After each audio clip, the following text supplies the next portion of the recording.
You know, it's entirely possible to spend your whole life surrounded by architecture and like never once think about the foundational pouring of the concrete. Oh, absolutely. Or, you know, the load-bearing beams hidden behind the drywall. You just walk into a room, you appreciate the view from the window, maybe you admire the paint color, and you just go about your day. Right, you're looking at the surface. Exactly. And we do the exact same thing with the information we consume. I mean, Yeah. you pick up a magazine from a coffee table or you're scrolling through the website you're on right now and you just absorb that surface layer. You take in the striking photograph. Yeah, you read the bold headline, skim the block of text, process the information, and just move on.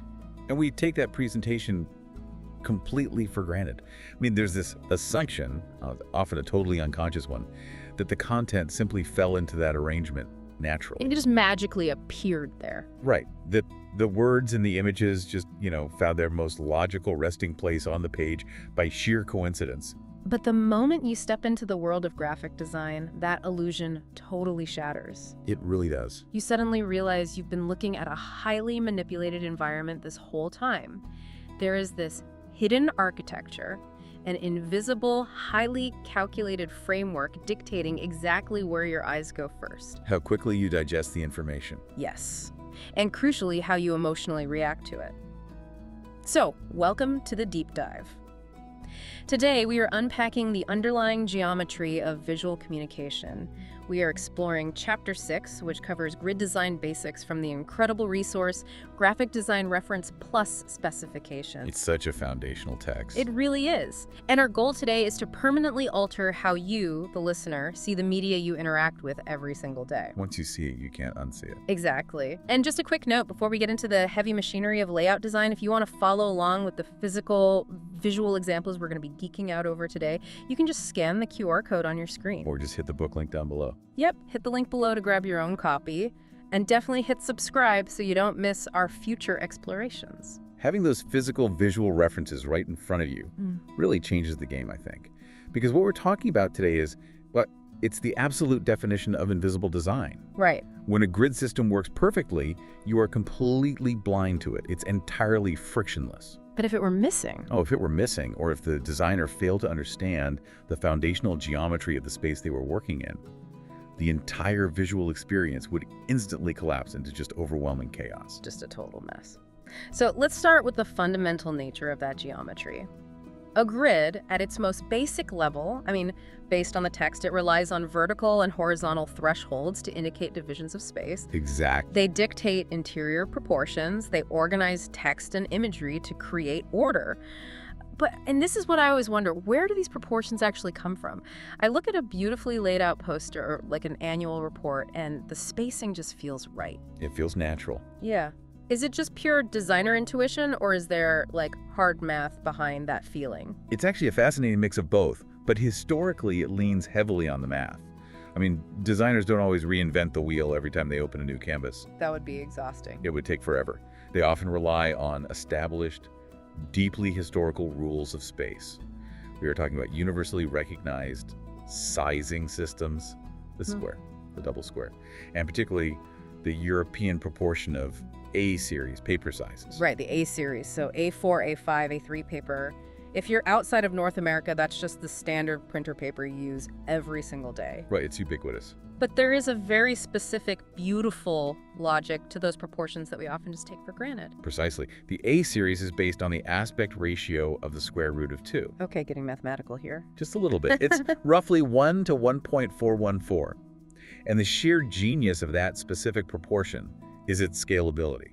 Well, if you take a sheet of A4 paper and fold it exactly in half, the two resulting halves, which we call A5, had the exact same mathematical proportion as the original sheet. Oh, wow. So the ratio never changes. Never. You can scale it up to the size of a massive billboard or scale it down to the size of a postage stamp, and the relational geometry remains perfectly intact. It never distorts. You never end up with an awkwardly skinny rectangle or a squat, unusable square, just because you changed the size of the canvas. Exactly. Yeah. And because that mathematical proportion remains constant, it feels inherently right to the human eye. We like the predictability. We crave that kind of predictable harmonic scale. And designers use these underlying mathematical ratios for literally everything. Books, magazines, complex web pages, dense financial annual reports, Brochures, train timetables. ad campaigns, massive wayfinding signage systems in airports. The grid just scales to meet the medium. I hear that, and I understand the efficiency of it, I really do, but I have to push back here for a second. Go for it. Because this brings up a massive philosophical tension in the design world. If you are locking every single creative decision into established historical rules of space or root to mathematical proportions, I mean, doesn't that inherently make the design process robotic? That is the big question. Right, because if I'm a young, hungry creative, why on earth would I want to voluntarily lock myself in a cage of rigid vertical and horizontal lines? Doesn't a grid just totally stifle originality? That is easily the most common critique of grid systems. And it's a misconception that the book dismantles immediately. A grid is not a cage. Okay. It is a foundation. Think about music. Okay, I'm with you. The fact that a piano has exactly 88 keys, tuned to the very specific, standardized mathematical frequencies, doesn't mean every song played on a piano sounds identical. Oh, that's a great point. The structure of the keyboard doesn't stifle the musician's originality, right? It provides the reliable framework necessary for them to compose a masterpiece. So the grid is the instrument, not the song itself. That's a perfect way to look at it. Grids are exactly as flexible as the designer needs them to be. There's this duality to their function. Meaning they can be strict or loose. Exactly. If the project demands absolute authority and predictability, say, a pharmaceutical company's annual shareholder report, the grid can easily help a designer produce an ordered, highly conservative layout that projects stability. You want your pharmaceutical report to look stable. You really do.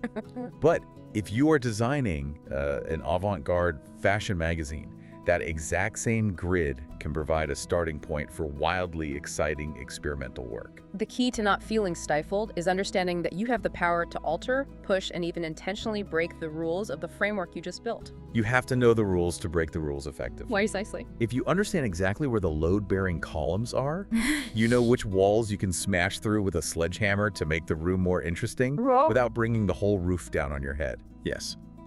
And beyond the purely aesthetic argument, there are highly practical reasons why these frameworks are non-negotiable in professional environments. The business side of it. Exactly. The text highlights 3 massive benefits to utilizing a strong grid. The first is continuity. Okay, continuity. Imagine you are rolling out a global advertising campaign. You have massive highway billboards, tiny mobile banner ads, full-page magazine spreads, and interactive web landing pages. All entirely different aspect ratios, totally different mediums. Right, but the underlying grid creates a subconscious sense of continuity across all those deliverables. So it ties them together visually. Yes. The viewer might see the bus stop ad in the morning and the Instagram ad in the evening, and without consciously knowing why, they immediately recognize it as the same campaign. Because the mathematical proportions governing the placement of the logo and the headline are identical. Exactly. It builds visual trust. That makes total sense. So what's the second benefit? Pure speed. Time is money. Time is absolutely money. In a commercial environment, a grid is a profoundly powerful tool for organizing complex information rapidly. If you are tasked with designing a 400-page wholesale catalog, you simply cannot afford to reinvent the layout on every single page. It would take years. You'd never finish. You'd just be paralyzed by decision fatigue. You'd be staring at the screen like, where does this photo go? How wide should this text block be? Exactly. The grid makes those thousands of micro decisions for you in advance. You pour the content into the system, and the system handles the heavy lifting. So it's an efficiency engine. It is. And that leads to the third major benefit, visual harmony. Even if you are only working on a single-page composition, a grid aesthetically connects incredibly diverse elements. It forces them to play nice together. Right. It forces the massive hero photograph, the bold primary headline, the dense body copy, and the tiny, seemingly insignificant footnote to all feel like they belong in the exact same unified space. Okay, so if we accept that grids are the essential lifeblood of a coherent layout, we really need to understand the anatomy of what we are actually building. The raw ingredients. Right, the raw ingredients of space. I think most people with even a passing interest in design understand the concept of a column. We've all seen a newspaper. We know text gets corralled into vertical blocks. Sure. But let's dig into the less obvious terminology defined in Chapter 6. What exactly is a gutter? Because I'm assuming we aren't talking about the thing that catches rain off a roof. Well, functionally, the metaphor actually isn't too far off. Yeah. A gutter, which is also technically referred to in the text as a column interval, is the deliberate empty space left between the columns. So it's the negative space keeping the text blocks from crashing into each other. Exactly. Because if the gutter is too thin, my eye is going to accidentally jump from the end of a line in column 1 straight across into the middle of a sentence in column 2. It creates a necessary visual pause. It dictates the rhythm of the reading experience. If columns are the lanes on a highway, the gutters are the painted dividers keeping the traffic from colliding. I love that analogy. And just as we divide the page vertically with columns and gutters, we also divide it horizontally. That brings us to thresholds. Now, I've also heard these referred to as flow lines in different contexts, right? Yes, thresholds and flow lines are the exact same concept. These are the horizontal alignments that cut across the vertical columns. They create specific stopping points. What does that look like in practice? Well, a primary flow line might dictate that every major photograph on a spread must align perfectly across the top, regardless of what vertical column it sits in. Ah, okay. So if columns dictate the width of the content, flow lines dictate where the content hangs or rests vertically. It's literally a coordinate system. That's exactly what it is. Which leads us to the most defining feature of any page layout: the margins. I was fascinated by how heavily the margins dictate the emotional resonance of a piece of design before the user even reads a single word. They are so powerful. The text mentions that the size and placement of the margin is arguably the very first variable that affects the viewer's experience. It absolutely establishes the entire mood and perceived value of the document. Let's look at generous margins first. When a designer utilizes massive margins, they are deliberately creating an open, airy feel. They're prioritizing white space. Lots of white space, or negative space as we call it. And white space immediately signals luxury. It really does. Like, if you walk into a high-end art gallery, they don't pack 50 paintings onto a single wall. They put one painting on a massive white wall, and that isolation screams out, this object is important, this object is highly valuable. Exactly. You see generous margins in expensive photography monographs, high-end real estate brochures, and corporate annual reports where they're trying to project quiet confidence. The negative space gives the content room to breathe. Yes. Now contrast that psychological effect with incredibly tight, small margins. Tight margins maximize the real estate of the page, allowing for the inclusion of a massive amount of content. But it changes the vibe completely. It does. It results in a page that feels densely packed, heavy, and strictly utilitarian. Like a mass market sci-fi paperback. Yeah. Or a dense legal contract. Right. And in the case of a novel, that tight margin is highly intentional. Because you want them lost in the words. You want to immerse the reader in the narrative completely. You want to drown them in the story. You don't want their eye wandering off into the white space. And you certainly don't want them having to physically turn the page every 30 seconds. You pack the text in tight to sustain the illusion of the story. Exactly. But here is where the theory hits the harsh reality of the physical world. There is a deeply human biomechanical element to margins that designers have to account for. You can't just shrink the margins to 0 to fit more words on the page. Why not? Because human beings have thumbs. Yes, the thumb space. It's one of those invisible design details that you literally never think about until it's done incorrectly. We've all experienced it. You are lying in bed, reading a poorly designed paperback, and your thumbs are constantly covering the first and last words of every single line. It's so frustrating. It is. You have to awkwardly shift your grip, hold the book by the very bottom edge, and it completely breaks your immersion in the book. The outside margin isn't just aesthetic empty space, it is a functional protective moat. A moat, I like that. It protects the content from the physical mechanics of the human hand holding the object. And that physical protection extends to the inside margin as well. The inside margin has to accommodate the gutter of the physical binding, the actual spine of the book. Right, because paper has thickness. Exactly. As a book gets thicker, the curve of the paper near the spine becomes steeper. This is known in the printing industry as creep. Creep. So if the designer doesn't leave enough inside margin, the text basically gets sucked into that black hole of the centerfold. It vanishes. You have to aggressively pull the book apart and flatten the spine just to read the end of a sentence. And it creates physical fatigue for the reader. So when we talk about margins, we aren't just talking about where the text looks pretty. We're talking about engineering the page to accommodate the human body and the mechanical limitations of the printing press. It's physical engineering.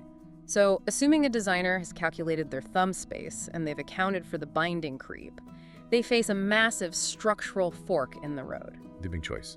They have to decide between symmetry and asymmetry. how does that choice fundamentally alter the DNA of the grid? It's usually one of the very first questions answered when establishing a layout system. A symmetrical grid is the traditionalist's approach. It's a classic. It provides the absolute maximum uniformity. If you lay a book open flat on a table and look at the spread, meaning the left page and the right page together, a symmetrical grid means the margins and columns mirror each other perfectly across the spine. Like a butterfly. Exactly. The inner margins are identical, the outer margins are identical. It's incredibly stable. It feels very authoritative. You see it in classic literature, academic textbooks, things where the sheer volume of continuous text is the primary focus. Right. But what pushes a designer toward asymmetry? Because modern design seems to love asymmetry. Asymmetrical grids become essential when the layout needs to accommodate a high degree of variance across different pages. Yeah. Think about a modern, highly produced magazine like Wired, or a really complex educational textbook. You aren't just dealing with solid walls of text anymore. Not at all. You have massive hero images, tiny, intricate charts, sidebar trivia, bold pull quotes, and complex footnotes. And a perfectly symmetrical mirrored grid would just choke on all those diverse elements. It would be too rigid. An asymmetrical grid is inherently more flexible. It allows the designer to shift the visual weight of the page off-center, creating dynamic tension while still maintaining a strict underlying order. So it can handle a sidebar on the left page without demanding a perfectly mirrored sidebar on the right page to balance it out. Exactly. It gives you freedom within the structure. Okay, so we understand the raw anatomical ingredients now. We understand columns, flow lines, the psychology of margins, the necessity of thumb space, and the fundamental divide between symmetry and asymmetry. The basics are covered. But how does a professional designer actually sit down at a computer and build this blueprint? I mean, they don't just open a blank document and start drawing lines blindly. Oh, absolutely not. Before a single line is drawn, there is a rigorous pre-flight checklist. The designer has to essentially interrogate the material they've been given. Interrogate the material. Yeah, you can't build an effective container if you don't fully understand the volume, shape, and behavior of the liquid you are pouring into it. Okay, so what does that interrogation look like? What are the specific variables they need to nail down before they touch the software? The text outlines 6 distinct things to consider before constructing a grid. They need to ask highly practical questions about the structural demands of the content. Like, does the grid need to accommodate constant repeating headers or footers across every single page? Will there be sidebars or pull quotes that need their own dedicated real estate? You have to know what you're making room for. Exactly.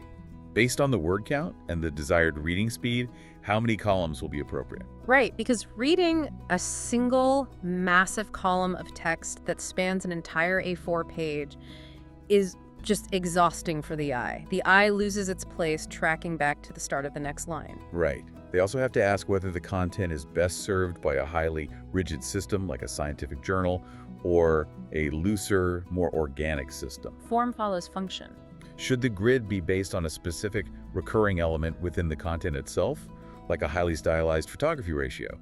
And finally, they have to assess their own workflow. Meaning? Are they constructing this mathematically, or are they going to rely on visual intuition?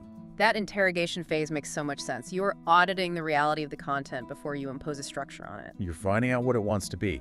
Now, practically speaking, how does this transition into the software? Because the tools we use usually dictate the methods we employ. The text touches on creating a grid using graphic software. Yes. When dealing with multi-page, sequential documents like a magazine, a book, or a massive annual report, designers rely on dedicated page layout programs. Like InDesign? Yes, Adobe InDesign is the modern industry standard, though older generations might recall Quark Express, which really pioneered this digital paradigm. In these programs, grids are fundamentally built into the document's DNA. Because these programs use master pages. Exactly. A master page is essentially a template applied to multiple pages simultaneously.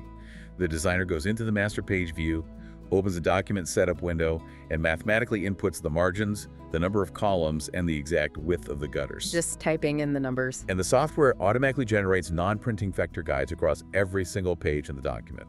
If you decide later that the gutter needs to be 1 millimeter wider, you change it on the master page, and it instantly updates across the entire 300-page book. It's a highly systemic approach.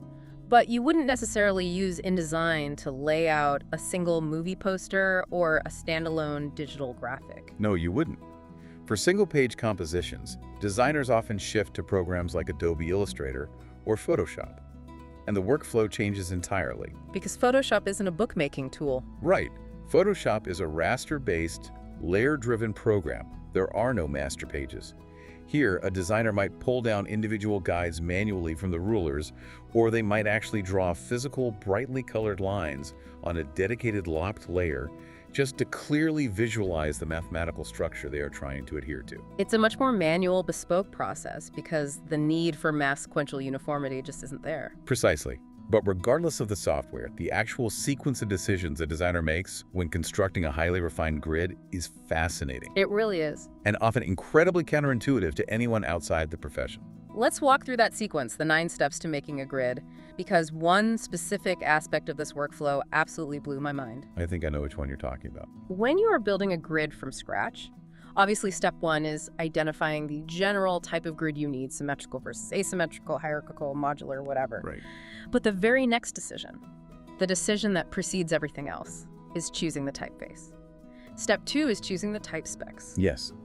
The designer must establish the type size, the specific font, and the leading is not, which is the vertical space between the lines of text.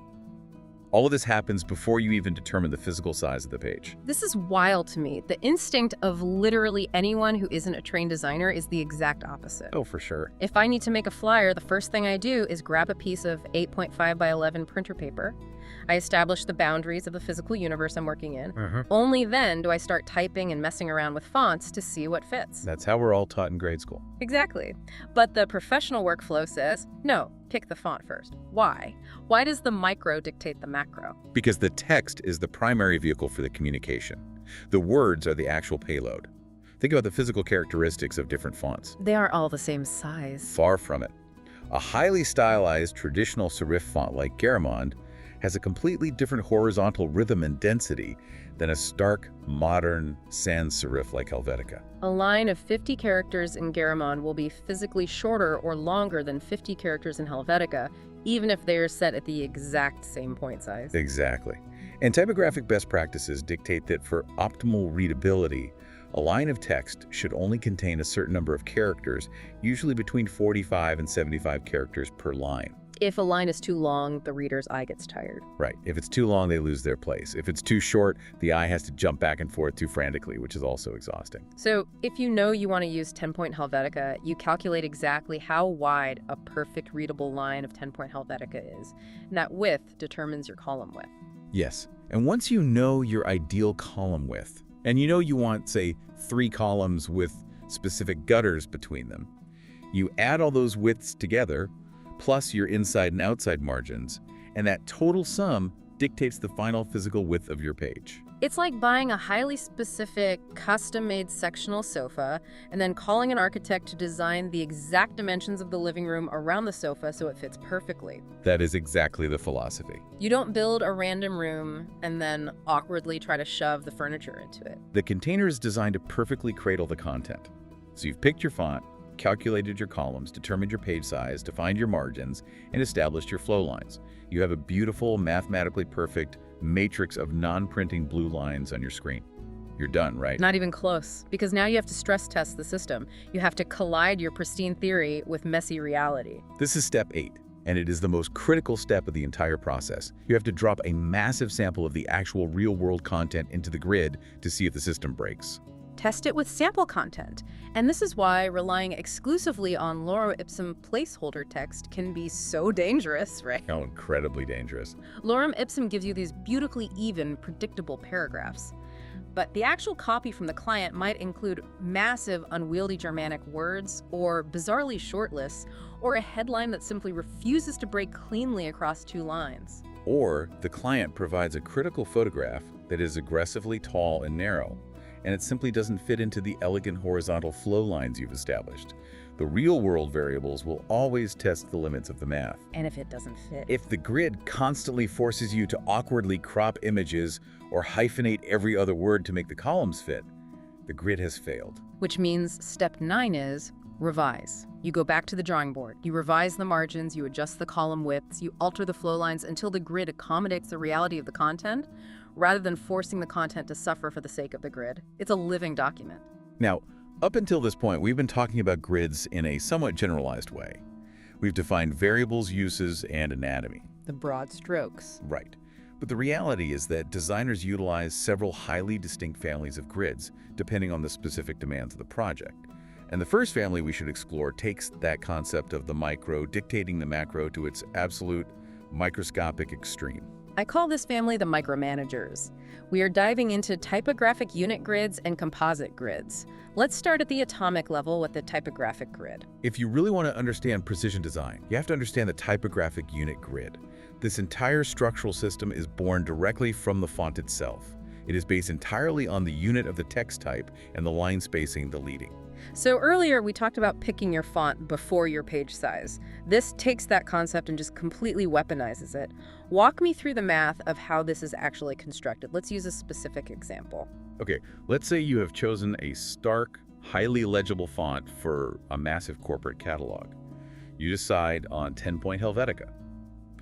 And for readability, you decide to add 2 points of leading, which is the blank space between the lines of text. So the total vertical space taken up by one line of text and the space directly below it is exactly 12 points. Correct. In a layout program like InDesign, you would turn on the baseline grid. The baseline is exactly what it sounds like. It's the invisible horizontal line that the bottom of the letters sit on, like writing on ruled notebook paper. Right, the line you write on in school. Exactly. You set that baseline grid to appear every 12 points, matching your font's rhythm perfectly. So now your page is striped with horizontal lines. Where do the vertical columns come from? This is the crazy part. To make a true typographic unit grid, you take that 12-point vertical measurement and you apply it horizontally. You place vertical guides at the exact same 12-point intervals. Wait, so you are creating a grid of thousands of perfect, tiny 12 by 12 point squares? Exactly. The entire page becomes a microscopic matrix of uniform squares, and the size of those squares is dictated entirely by the fact that you chose a 10-point font. That level of obsessive control is staggering. Why would a designer go through the agony of building something so granular? What is the practical advantage? It guarantees absolute, unyielding alignment across the entire document. It is highly effective for documents that are overwhelmingly text-heavy. Because it locks the text in. Yes, because the entire grid is based on the baseline of the body text.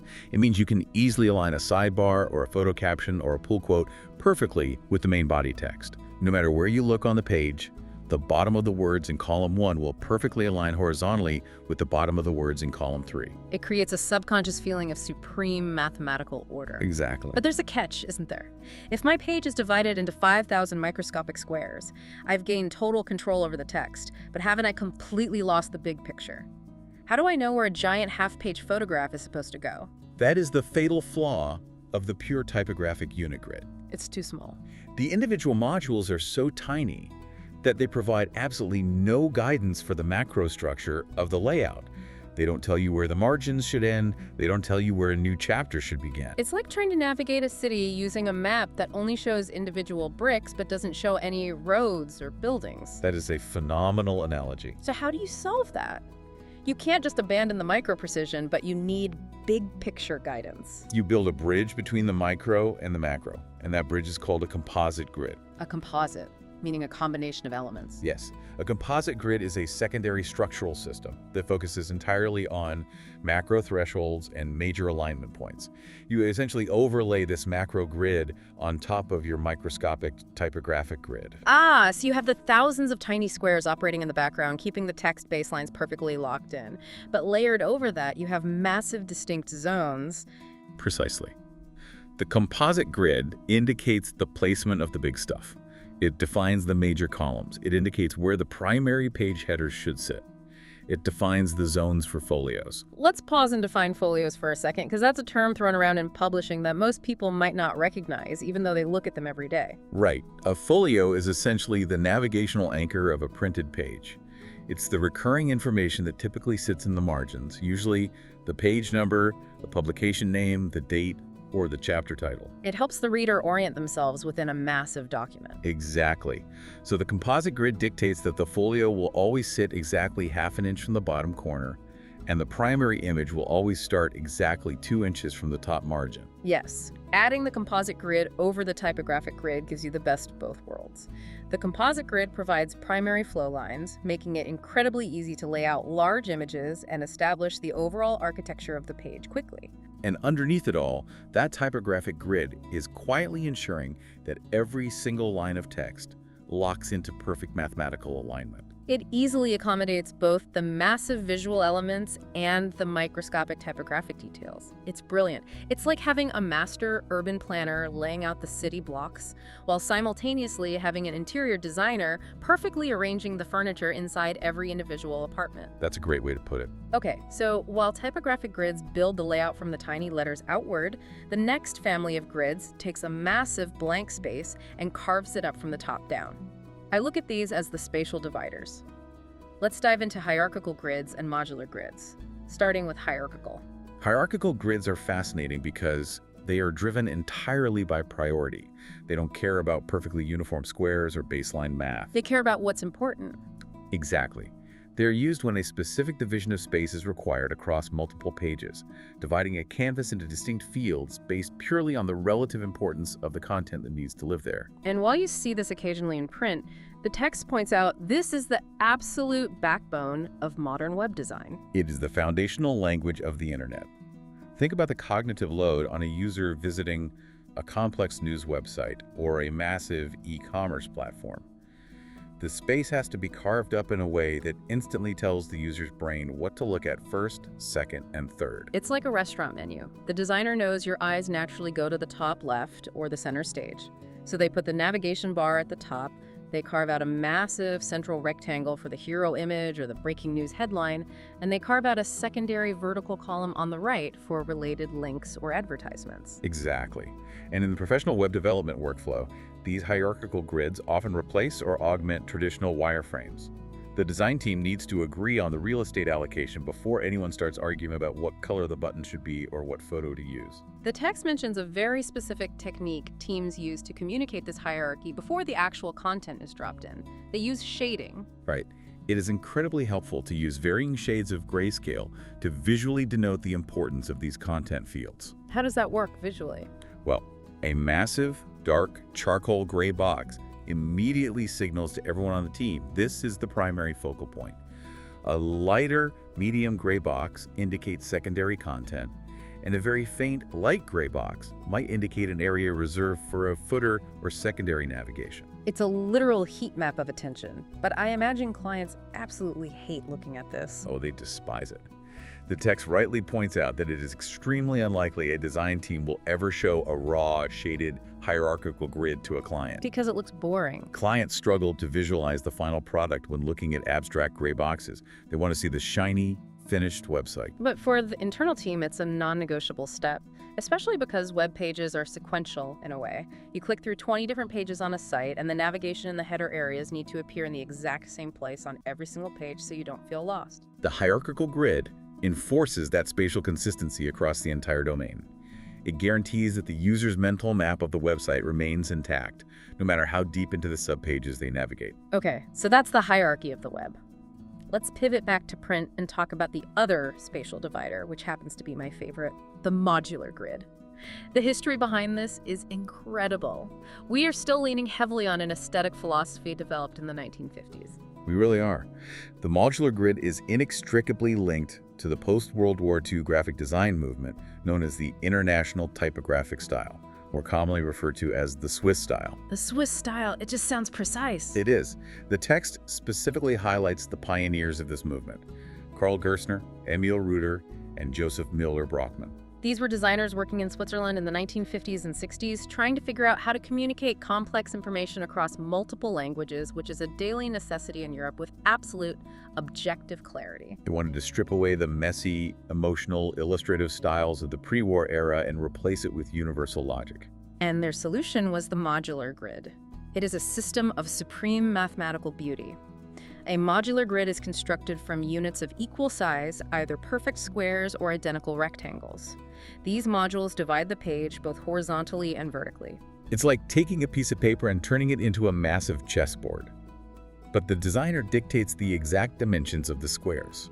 And crucially, There is space left between every single module to account for the gutters. Right, it's not a solid checkerboard, it's a matrix of floating islands. Floating islands, I love that.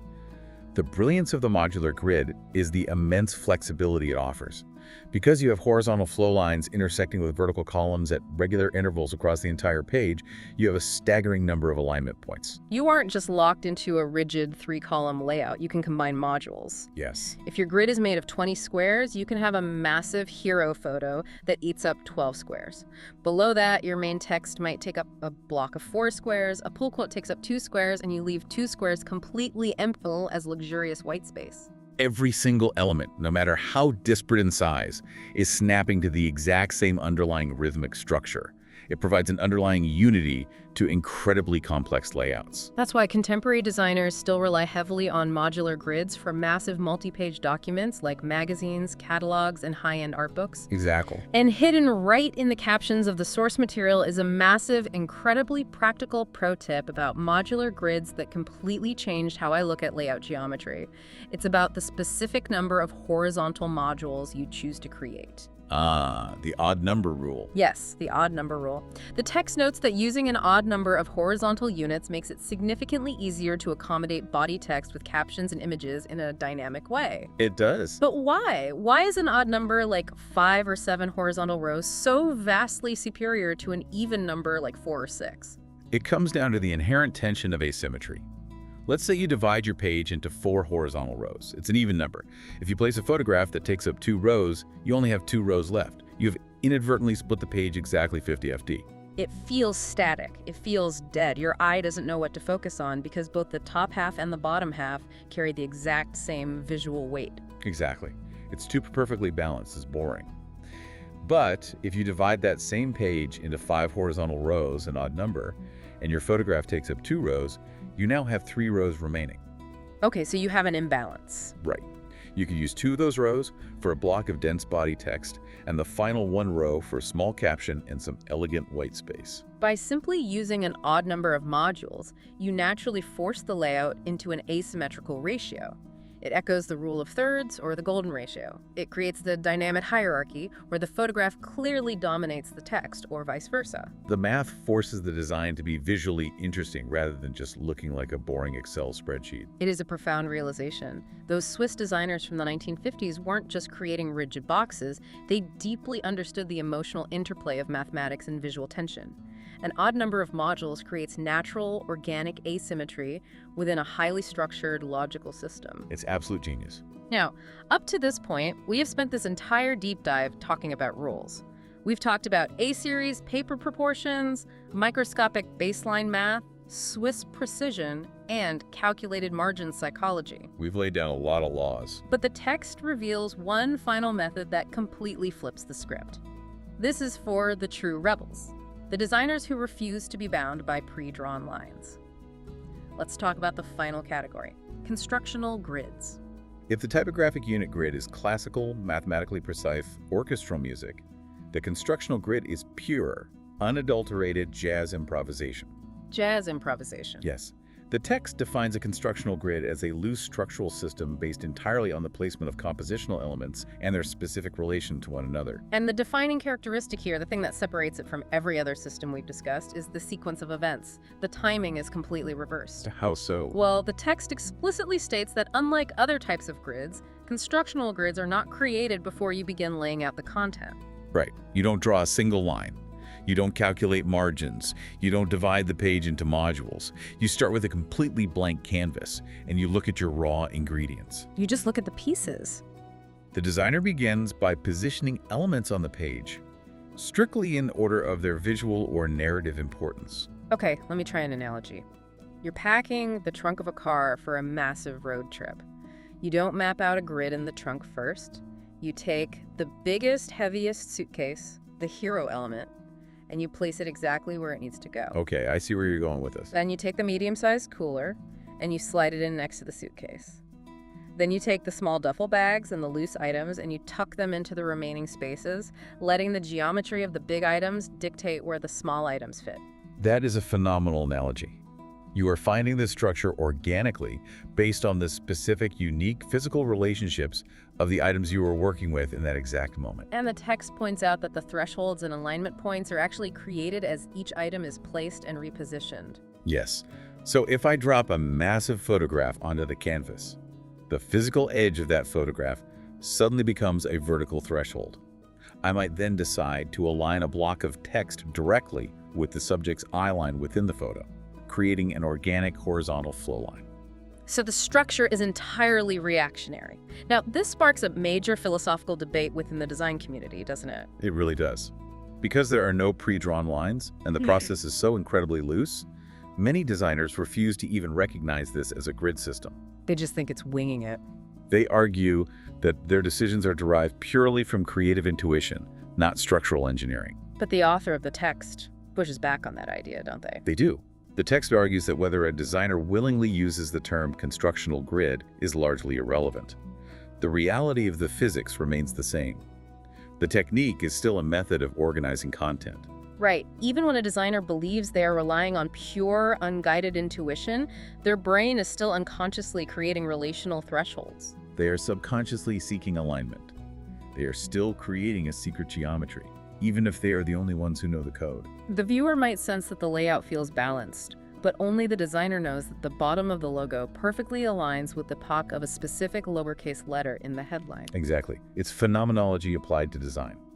And the text notes that this approach is highly advantageous in specific scenarios. It's a powerful option for designers who feel suffocated or paralyzed by static, pre-calculated grid systems. And functionally, it is perfect for single, standalone compositions.